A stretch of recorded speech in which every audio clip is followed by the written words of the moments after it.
Gimana Kak, gimana? Jadi ceritanya dulu itu masa-masa aku masih SMA dulu deh. Oh my god. Kan topiknya bukan kan ya? bukan karena penyakit, bukan tentang cerita penyakit parah atau tidak parah ya kan. But masa dimana aku cinta masa remaja itu buat aku sampai sekarang masih membekas banget deh. Ceritanya aku sama dia punya kisah di sekolah.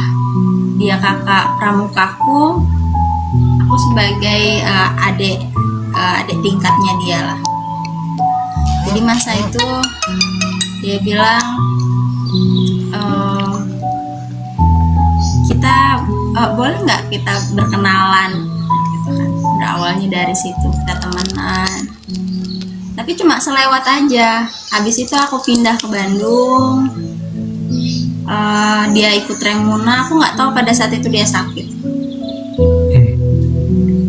Kita teleponan, terus dia bilang, Dek, aku ikut Remuna, kata dia bilang gitu, di Bogor. Aku di Bandung, aku bilang gitu.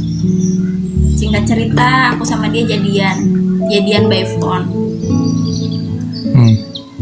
Lalu sebulan kemudian dia bilang, Dek, aku sakit, kata dia bilang gitu. Akhirnya aku pulang ke Kalimantan. Pulang ke Kalimantan, kita berhubungan. Alhamdulillah dia dalam keadaan sehat, sudah sehat lah. Tapi badan dia kurus banget. Mungkin dia udah ngerasa dia bakal berpulang ya. Dia akhirnya menjauh dari aku, jauh banget. Sedih sih di situ. Kenapa sih harus? Aku tahu dia sakit, tapi aku nggak tahu dia sakit apa. Low battery, please recharge. Jadi aku bilang, kamu kenapa? Aku bilang gitu, kok kamu jauhin aku sih? Enggak, katanya gitu, kamu lebih baik cari yang lain aja. Karena kalau kamu bareng sama aku nanti kamu sedih, katanya gitu. Kamu akan merasa kesedihan yang berkepanjangan, menurut dia begitu. Sekian bulan kita pisah, aku berkali-kali ganti nomor cuma buat mau denger suara dia aja. Setiap kali dia tahu kalau itu tuh aku yang telepon, langsung dimatiin dan aku langsung diblokir nomor aku sama dia. Dan berkali-kali aku ganti nomor cuma buat denger suara dia kembali. Sampai akhirnya adik lettingku di Pramuka itu bilang, Kak Hilman masuk rumah sakit.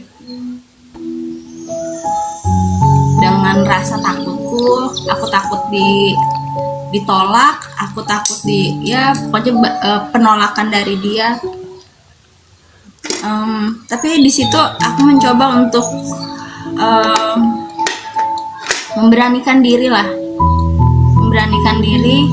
untuk tetap datang ke rumah sakit, minta temenin sama adik kelasku itu, ayo temenin aku yuk. Nanti masalah dia menerima atau tidak ya masalah belakang lah itu, yang penting aku bisa lihat dia dulu. Pas aku datang, buka pintu, ngelihat keadaan dia yang udah bukan dia lah, kurus banget. Terus dia bilang, ini Dek, katanya gitu, beginilah aku sekarang, kata dia bilang gitu kan. Aku nggak bisa nemenin kamu, kata dia bilang gitu. Pipisnya udah pakai kateter, tinggal kulit sama tulang aja lagi dia itu. Pokoknya nggak ada lagi, seger mukanya tuh udah nggak ada lagi. Di situ mau nangis, aku tahan buat nangis, kasihan ya gitu. Tapi karena aku sayang, segala kekurangannya dia, meskipun dia sekarang udah nggak bisa jalan gitu, pada saat itu dia udah nggak bisa jalan lagi. Dia udah pakai kemana-mana harus pakai kursi roda. dampingin dia. So nggak apa-apa kak, bilang gitu kan, aku sayang sama kamu, aku bilang. Apapun keadaanmu, seperti apapun kamu sekarang, aku tetap sayang kamu, aku bilang. Aku tetap dampingin dia, tapi itu tadi dia menolak. Kamu pulang aja, kata dia bilang gitu. Kamu nggak usah ada di sini gitu. Kamu layak untuk mendapatkan apa yang lebih baik, kata dia bilang gitu. Tapi aku kekeh dengan perasaan aku pengen tetap bareng sama dia, nemenin dia gitu, karena aku merasa dia bisa kok gitu, dia bisa sehat gitu. Kamu bisa sehat kok kak, kamu harus kuat gitu kan, kita kan mau kuliah bareng, aku bilang gitu kan. Nah, habis itu sehari akhirnya aku pulang, besoknya aku ke rumah sakit lagi. Aku pengen ngeliat dia kayak gimana keadaannya di sana. Katanya dia udah pulang, dia udah pulang ke rumah, udah diperbolehkan pulang. Sebelum itu aku tanya dulu sama dokter, dok sebenarnya pasien yang kemarin saya jenguk itu sakit apa? Dia sakit TBC, katanya bilang gitu. Dan itu tuh udah parah banget, katanya gitu. Terus aku pulang dari rumah sakit langsung ke rumahnya dia. Pulang ke rumahnya dia, aku kembali diusir sama dia. Kamu pulang aja deh, katanya gitu. Kamu ngapain kesini, kata dia bilang gitu. Aku pengen nemenin kamu, aku bilang gitu. Kamu cari yang lain aja, banyak yang lebih baik dari aku, katanya gitu, yang sehat lah, yang bisa nemenin kamu. Ya enggak, aku pengennya kamu aja, aku bilang. Akhirnya dia menerima, ya sudah kalau memang mau kayak gitu. Dengan segala keras kepalaannya aku masih tetap nemenin dia kemanapun dia mau pergi. Setiap pagi aku nemenin dia jalan-jalan.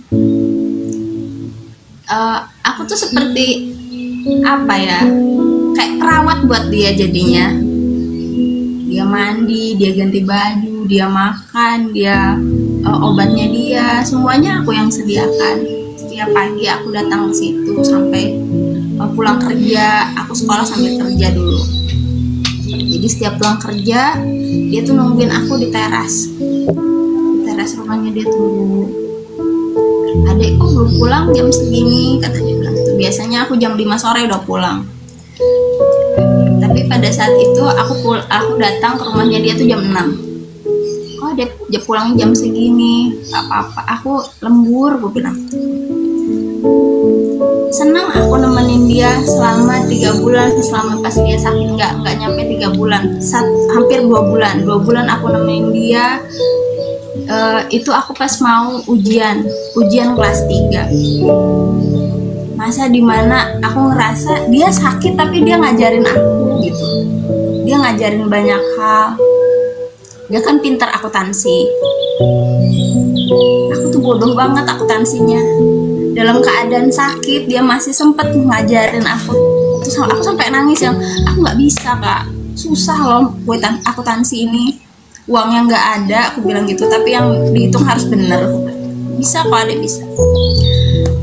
Sebulan sebelum dia meninggal, seminggu sebelum dia meninggal, dia bilang begini, adek, temenin kakak deh, katanya, seminggu aja. Bilang aku kayaknya nggak bisa nemenin kamu nanti ya, aku bilang gitu. Aku habis selesai ujian kak, aku bilang gitu. Semasa ujian kita sama-sama. Terus habis itu seminggu setelah dia bilang adek minta temenin aku, dia pulang. Dia bilang sama kakaknya, aku nungguin adek aja, katanya gitu. Sabtu itu dia telepon tapi nggak ada suaranya. Aku janji seminggu setelah itu aku akan kembali ke rumah itu, nemenin dia. Tapi sore itu aku ditelepon sama temanku, sama sahabatku. Galuh katanya gitu. Kak Hilman udah nggak ada loh katanya gitu kan. Enggak, tadi pagi dia masih ada, aku bilang gitu. Dia masih telepon aku tapi nggak ada suaranya sih, aku bilang gitu kan. Coba deh ke rumahnya. Iya, aku nih mau ke rumah, aku bilang gitu. Malam ini rencananya aku mau nginap, aku bilang gitu kan. Lusa kan dia harus cuci darah, aku bilang gitu. Aku bakal nemenin dia. Terus dia bilang, temanku bilang ya udah katanya gitu. Karena aku penasaran, jadi aku telepon lah. Aku telepon dia, yang ngangkat bukan dia tapi adiknya. Aku bilang gitu kan, kakak mana? Udah adek sini aja dulu. Kakak nggak apa-apa kan? Aku bilang enggak, kakak nggak apa-apa, adek sini aja dulu. Bener nih, aku bilang gitu. Iya bener. Udah. Akhirnya aku pergi sama omku, diantar sama omku ke tempatnya dia di depan. Pas aku udah sampai di depan gang rumahnya dia itu udah udah ada bendera warna hijau, tulisannya innalillahi wa inna ilaihi rajiun, terus di bawahnya ada nama dia. Padahal hari itu aku mau ngabarin sama dia kalau aku tuh punya kabar gembira, aku lulus. Situ aku mau ngasih tahu, Kak, aku lulus loh. Ujianku, aku bilang gitu kan. Ini hasil kerja keras kamu nemenin aku ngajarin akuntansi nih, aku bilang gitu. Akuntansiku bagus, aku bilang gitu kan. Nilainya bagus loh, Kak, aku bilang. Ini hasil kamu loh ngajarin aku. Tadinya aku mau cerita itu dari depan gang itu, karena aku udah ngelihat bendera hijau yang menandakan dia udah nggak ada. Aku lari dari depan gang tuh masuk terus ke rumahnya dia. Dia udah nggak bisa ngapa-ngapain, udah ditutupin pakai samping, belum dimandiin, dia belum dimandiin. Kukunya panjang, kumisnya pun belum dicukur. Kakaknya bilang, aku kan tanya, kakak kenapa nggak dicukur, terus kukunya kenapa nggak dipotong? Dia nunggu kamu deh, katanya. Kamu yang suka potong-potong kukunya dia, katanya. Kamu yang bersihin. Dia nunggu kamu dari kemarin tapi kamu nggak datang-datang, katanya. Oke. Di situ aku minta maaf banget, maaf. Aku minta maaf, aku ngerasa bersalah banget sih pada saat itu. Kenapa aku nggak iyain aja seminggu bareng sama dia? Itu yang dia minta. Dan sampai sekarang aku ngerasa punya hutang sama dia. Andai waktu bisa aku ulang kembali, aku pengen banget deh ngewujudin apa yang dia mau.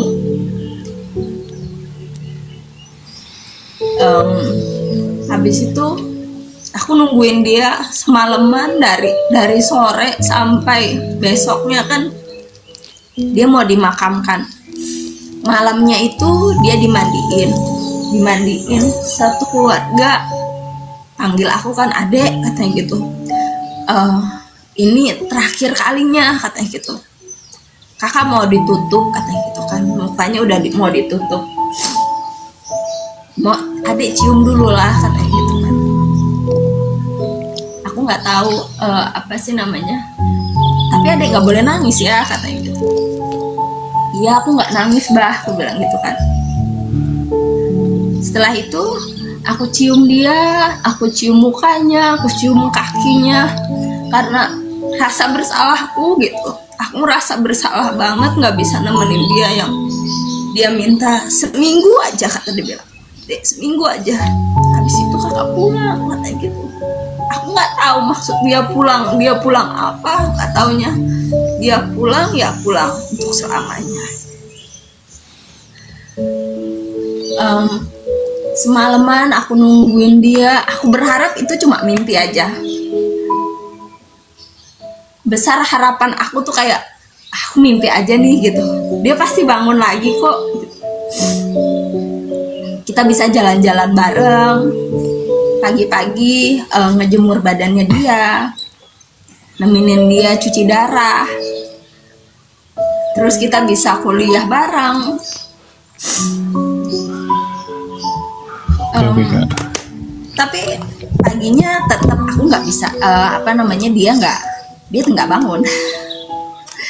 Dia nggak bangun dan aku ngerasa aduh kok salah banget ya rasanya, kenapa aku nggak wujudin itu gitu. Oke. Habis zuhur dia dimakamkan ya, karena aku ngerasa dia masih hidup ya.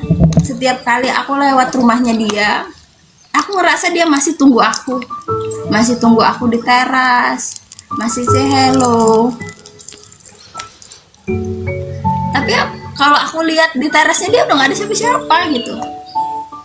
Singkat cerita, setiap hari selama 3 bulan itu aku tetap mengunjungi makamnya dia. Aku cerita banyak hal, aku begini, aku begitu gitu kan. Itu kan kita punya janji yang tanggal 4 Juli dia meninggal, 4 hari lagi tuh ulang tahun aku. Tadinya kita mau ngerayain sama-sama, tapi karena dia udah duluan meninggal, terus 3 bulan kemudian nyusul bapaknya. Dan sebelum meninggal bapaknya bilang begini, Hilman udah pulang, katanya gitu. Mama sama Hilman udah pulang. Abah kapan ya, katanya gitu. Abah ngeliat aku nanti wisuda, bah, aku bilang gitu kan. Abah harus dampingin aku bilang. Kakak udah nggak ada. Terus tapi Abah juga akhirnya 3 bulan sebelum 100 hari Kak Hilman meninggal, Abah juga pulang, akhirnya pulang nyusul Kak Hilman.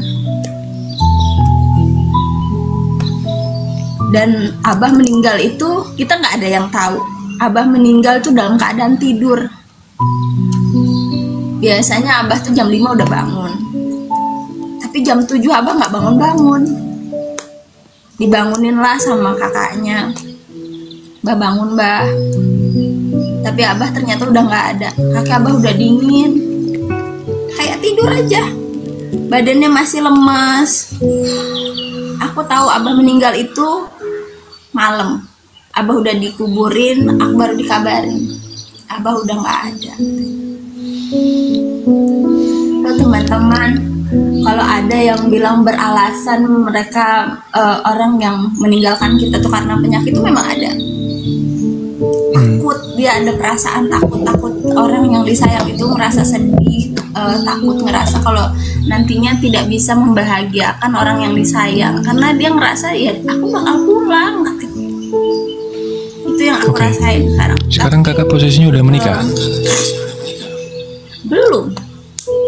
Oh, belum, sampai sekarang belum. Karena faktor itu atau faktor lain? Pertama karena faktor itu. Karena aku ngerasa gini, ada nggak ya gitu. Aku selalu, kalau sekarang aku sudah mencoba untuk move on dari masa yang kemarin. Ada nggak ya orang yang seperti dia lagi? Terus kalau aku udah aku selalu membanding-bandingkan antara dia sama yang sekarang. Kok yang dulu kayaknya dia nggak pernah ngejudging aku ya gitu. Dia nggak pernah kalau yang sekarang kok begini ya gitu. Aku tahu itu salah gitu, tapi kayak rasa aku tuh kayak terbawa oleh orang yang sudah nggak ada. Okay. Efeknya dia tuh besar banget. Iya. Kalau boleh tahu sekarang kakak usianya berapa? Aku sekarang usianya udah 35 tahun. 35 tahun, oke. Kejadian itu berarti sebelum lulus sekolah ya?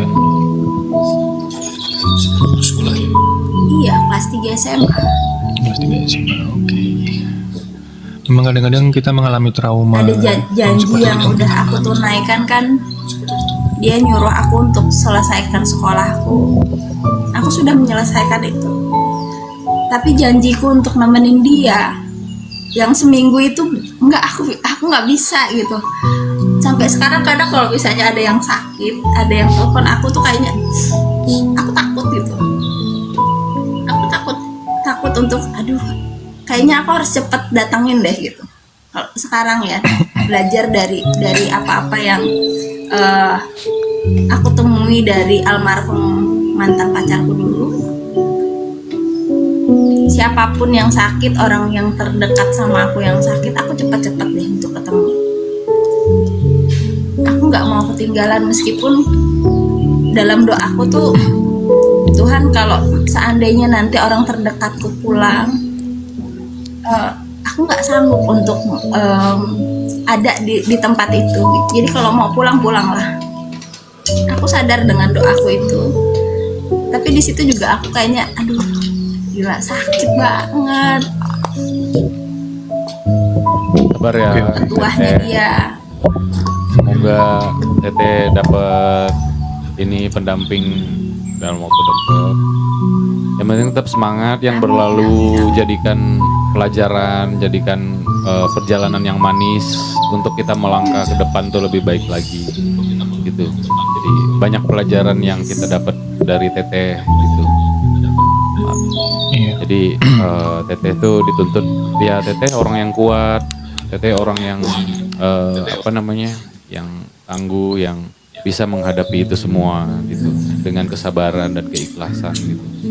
Jadi makanya ya aku harap sih Teteh ada pendamping ya sekarang, kayak biar Teteh tuh nggak berlarut-larut inget itu terus gitu. Karena kita harus move on, kita harus happy, kita melangkah lebih jauh lagi. Teteh masih kuat, Teteh masih sehat, Teteh masih cantik. Jadi Teteh masih bisa kok melakukan banyak hal gitu, mendapatkan banyak hal gitu. Teteh berhak gitu. Iya, biar bagaimanapun hidup tuh tetap harus berjalan. Iya betul. Iya, gitu ya. Makasih ya Teh udah Makasih ya Teteh ya. udah mampir ke sini, Iya. udah berbagi cerita. Mungkin kita semua bisa mendapatkan apa ya, hikmah dari cerita. Buat teman-teman di bawah ya mohon maaf ya typingnya nggak kebaca karena kita lagi serius dengerin Teteh. Informasinya kita Senin sampai Kamis tuh live-nya jam 7 pagi paling cepet. Jumat sama Minggu kita live-nya jam 8 malam, ngebahas tentang kehidupan ya teman-teman ya. Nanti boleh naik satu orang, nanti gantian, nanti Tetehnya turun, jadi boleh gantian sama yang lain kalau ada yang mau sharing gitu. Ya bisa mungkin kita berbagi cerita supaya kita hidupnya tuh lebih semangat lagi gitu loh. Selamat siang, assalamualaikum semuanya yang baru bergabung. Thank you udah bantu tap like ya guys ya. Room ini niatnya buat menginspirasi ya teman-teman Ya ya. ini menginspirasi ya Rumi ya. Inspirasi, memotivasi, bukan bikin sedih, bukan bikin apa. Itu kedabling ya. Tetehnya itu. Kalau kataku sih tulus ya. Kita berbicara di sini tentang ketulusan, tentang rasa sayang.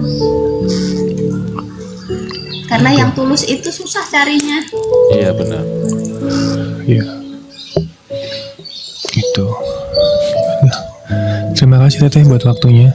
Ya terima kasih Teteh. Ya, Terima kasih udah mampir. Ya. Terima kasih. Salam kenal ya dari kita semua ya. Waalaikumsalam. Waalaikumsalam warahmatullahi wabarakatuh. Iya. Iya Teh.